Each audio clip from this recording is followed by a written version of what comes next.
Hi, hello, this is Liz and I'm here with another video for the Ostara Studio YouTube channel. So last month in the Facebook group that I run, I posted some tips about how to run an online business. And throughout the months running the group, something came up where a lot of people mentioned that email marketing doesn't work for them anymore. So I took that as the inspiration for this video. I wanted to offer some tips of how to get people onto your email marketing database. Let's jump right into it. You need to think specifically as an online business, almost being more difficult to market than a physical business would. Because a physical business, if you have a physical shop, you have people that come in through the shopping center that your shop is based at. So you're getting natural kind of foot traffic, and if there's an anchor tenant, you can rely on a bigger anchor tenant's clients to walk through the shopping center and finding your shop. It's not as easy with an online shop because you need to create that traffic to your website. And email marketing can be a great way to do that. But the big question is, how do you get people onto your email list in the first place? And how do you get someone to engage with you via your emails? Firstly, on your website, do you even have an opt-in?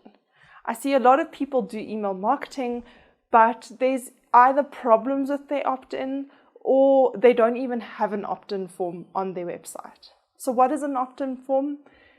It's a way that people can sign up to your database, to your content essentially that comes from email, and you get their permission to add them to your database. Now, the first problem with many people's opt-in forms are that it's just subscribe to my newsletter. There's nothing really that pulls people to sign up to the newsletter in any way. You are not giving them a reason to sign up to your database. Hello, Diesel. Diesel, say hello to the camera. Hello. You need to think as your opt-in form almost as ad copy.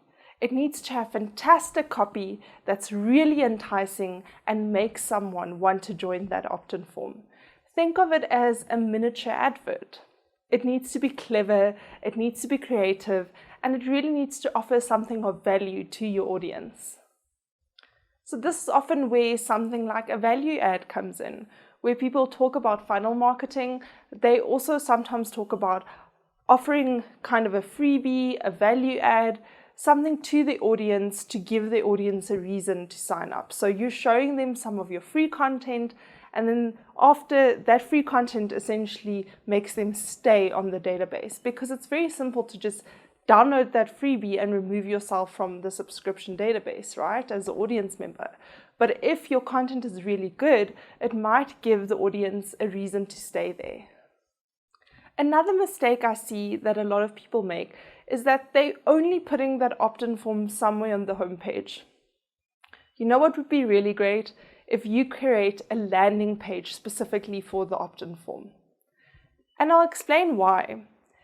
If you're, for instance, running a Facebook advert or any kind of advert for people to sign up to their newsletters, or even just posting about your opt-in on your social media, now people go to the homepage and they have to sift through other content to try and get to that opt-in form.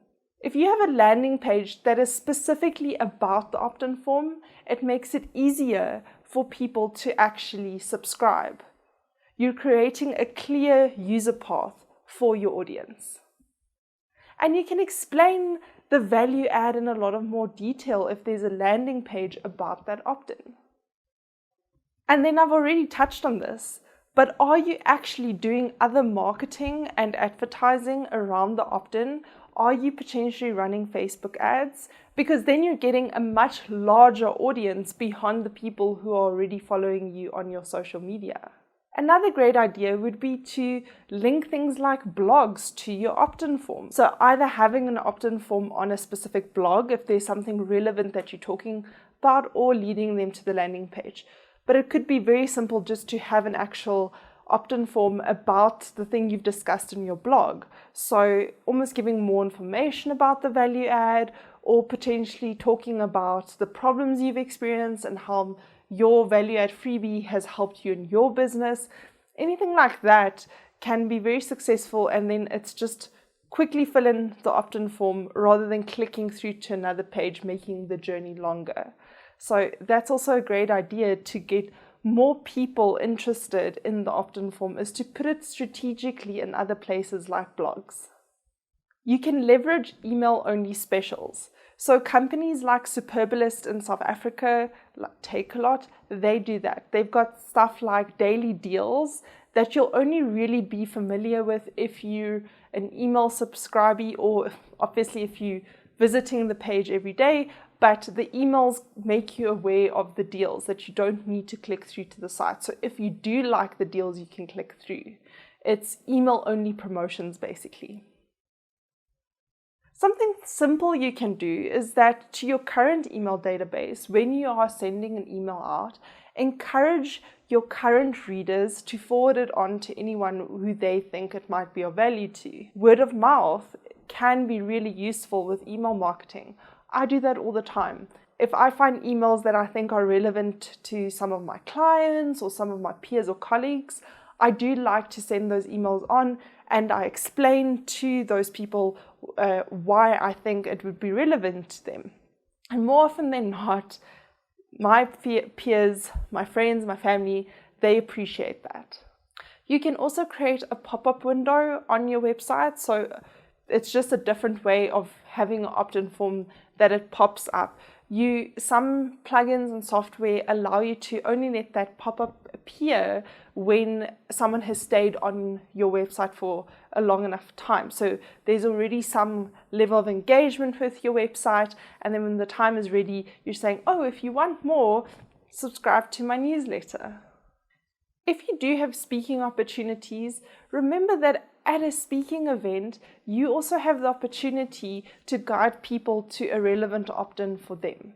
So they can opt in to your database, and you can offer specific value adds to them with maybe a custom opt-in form, so that there's a continuation after you've spoken, and it allows your database to grow in a almost natural way. You're just offering another point of value for a specific audience.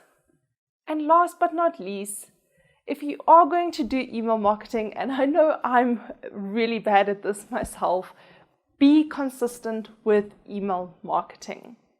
So make sure that you are sending out emails regularly rather than going dark and disappearing, and every now and again, like twice a year, sending an email.